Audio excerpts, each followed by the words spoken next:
Oi, pessoal. Aproveitar esse momentinho aí de confinamento e para a gente falar um pouquinho de história das civilizações antigas, interagir, aprender mais um pouquinho, até porque isso nos interessa, né, para conhecer um pouquinho da nossa origem, do que somos, do que fomos, né? Ele é muito interessante. O assunto sobre a civilização é um assunto muito longo, ele é muito extenso, então demandaria muito tempo, é uma pesquisa assim lenta, meticulosa, por isso que a gente vai se ater a alguns assuntos e hoje a gente vai falar assim mais especificamente, uma explanada assim bem rápida sobre o que foi o dilúvio, né? Até aí, meados do século XIX, um pouco mais, nós tínhamos apenas a Bíblia. A Bíblia era a única fonte histórica, a única fonte que a gente tinha que recorrer. Então a gente tinha ali na Bíblia a nossa história como a única e verdadeira. Isso não quer dizer que a Bíblia conta em verdades. Não, muito pelo contrário. É uma questão de semântica, né? As histórias, as revelações aí descobertas pelos nossos arqueólogos no último século e pouco, elas colaboram, elas corroboram com os contos bíblicos, elas reafirmam. O problema da Bíblia é a semântica, né? E fatores aí contribuem para que o sentido seja voltado para aquele de interesse do escrito bíblico. Mas vamos lá. Hoje nós temos muitas fontes para revelar e concretizar essa nossa história. Ainda tem muito a ser descoberto, mas nós já temos um cabedal de informações muito grande para que a gente consiga ter entendimento. Por exemplo, nós temos aí na Bíblia que o dilúvio foram águas do céu, ou sem muita chuva torrencial, durante 7 dias mandados por Deus, o único Deus bíblico, né? Esse Deus que viu a terra corrompida, a promiscuidade sexual, enfim, o homem, a humanidade estava acometida por abominações, era abominação atrás de abominação, e Deus enxergou em Noé o único ser justo.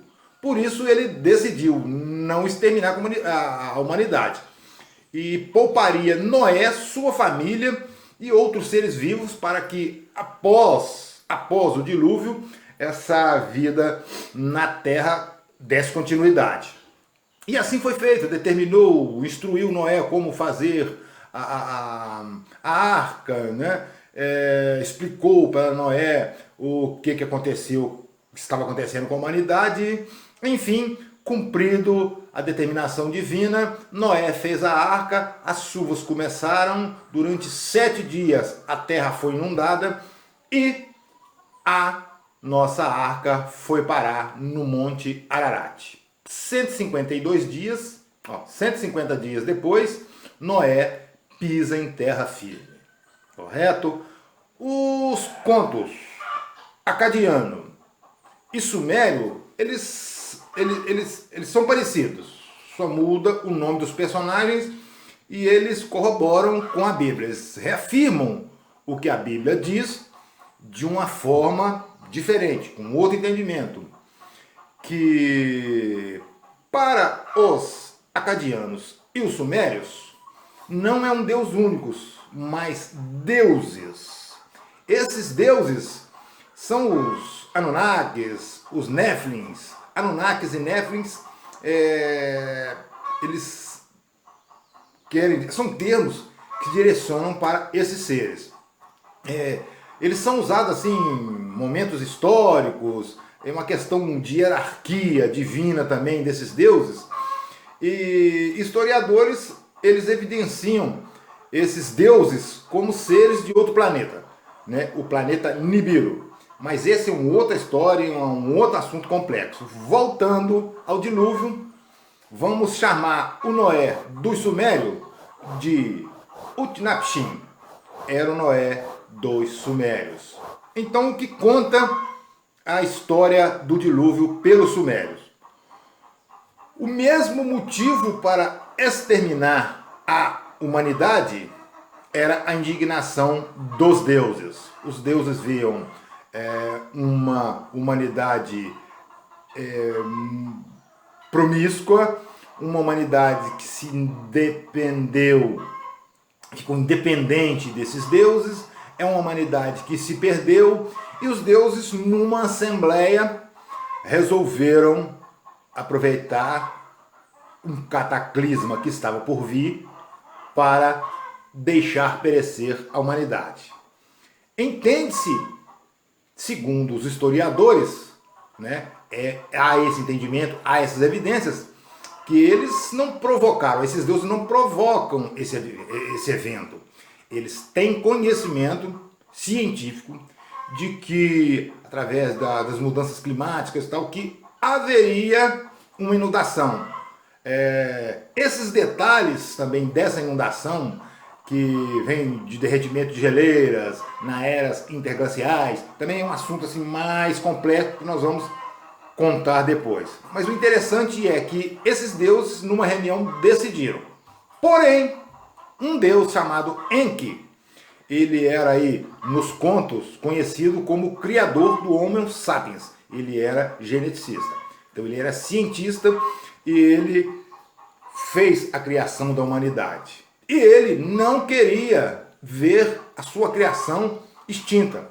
Por isso, contrariando aos deuses e de maneira furtiva, né, escondida, ele foi até Noé, Utnapishtim.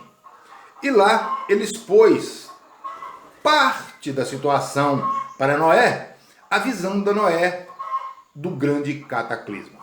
E determinou a Noé, instruindo-o para fazer uma arca, colocar muitos seres vivos, animais, plantas, assim como no conto bíblico, e que esperasse as águas baixarem para então pisar em terra firme. Como no conto bíblico, as águas inundaram a terra durante 7 dias, e no 7º dia a arca pousou, assentou-se no monte Ararat.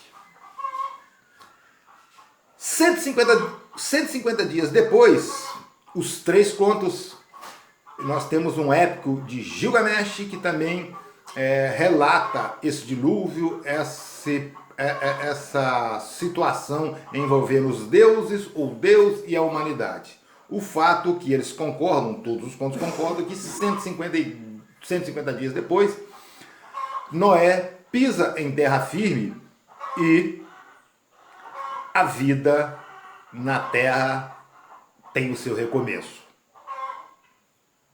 Correto? O interessante aqui é a gente entender que o nome Utnapishtim é o nome de Noé. Não é mesmo? Num outro vídeo nós falaremos mais. Utnapishtim, o nosso Noé. Utnapishtim, o nosso Noé.